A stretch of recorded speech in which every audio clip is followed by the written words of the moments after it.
This week on Top Gear, I get to realise a schoolboy dream. But we begin with an apology. Those of you who have tuned in to see a road test of the Bentley Continental will no doubt be disappointed to learn that just 2 days before we were due to film it, somebody turned it into a banana-shaped Bentley. Well, you can take heart for 2 reasons. First, you're not as disappointed as I am, and second, we've got something just as special.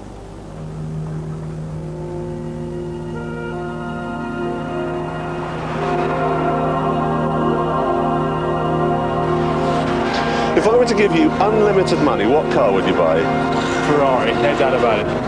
A red Ferrari.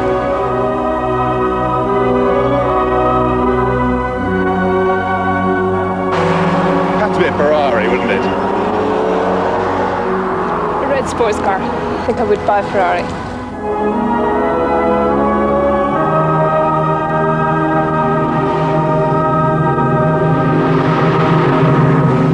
Has to be a Ferrari, wouldn't it?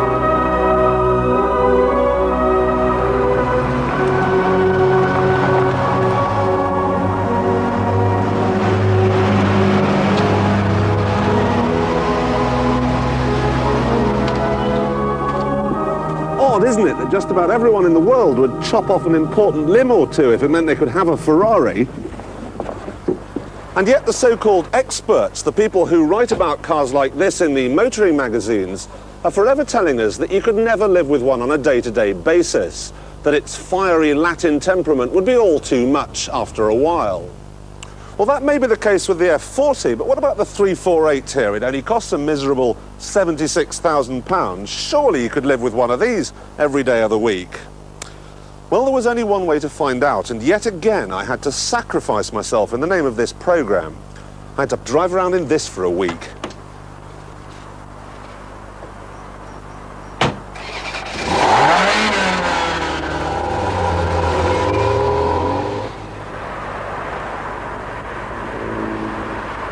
A lot of people ask these days why on earth you would spend all the extra money to buy a Ferrari when for a whole lot less you could have something like a Nissan 300 ZX.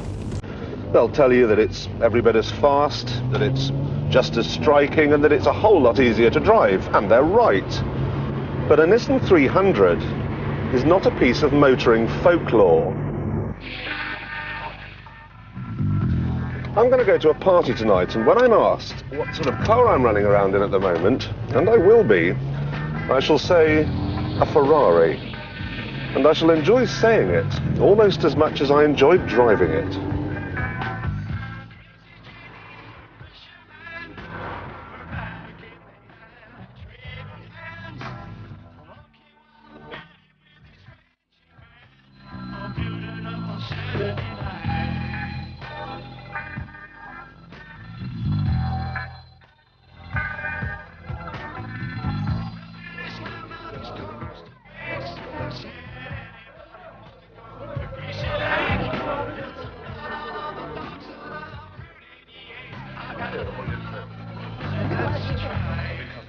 Time, and you've got to stick to orange juice, right? No, it's a 348. You see, that's got a 3.4 litre, 3.2 litre V8 engine. It didn't have a catalytic converter. Now mine, it's got a catalytic converter. The old one, the old 328, that never had a catalytic converter, so it means I can be green and fast.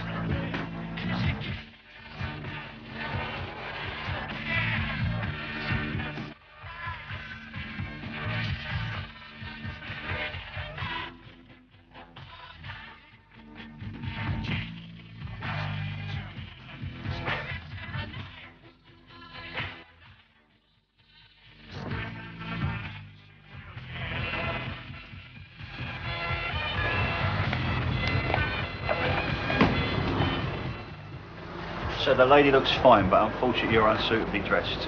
Oh. I thought a Ferrari was supposed to open doors. Didn't have much luck with that one.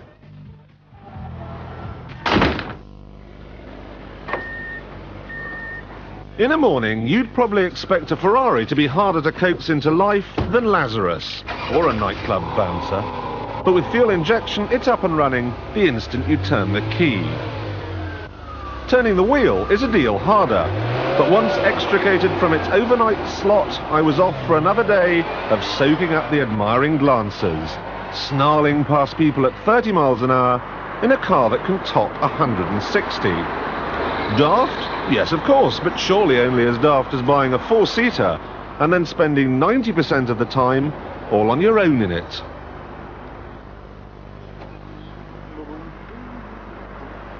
You could certainly never accuse the 348 of wasting space. Now, I fit just fine, but Yuletide foliage, well, that's another story.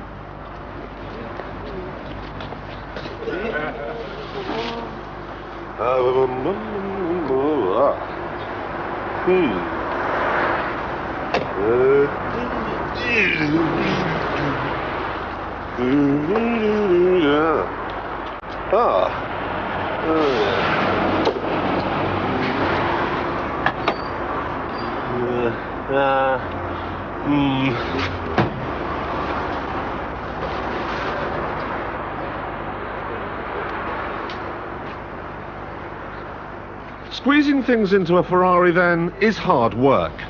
But squeezing the Ferrari through things is not as hard as you might imagine. The visibility's good, but from time to time I did wish other drivers would give it a wider berth. Mainly because if it had been damaged, someone would have come and taken it away. I'm not going to pretend that a Ferrari's easy to drive.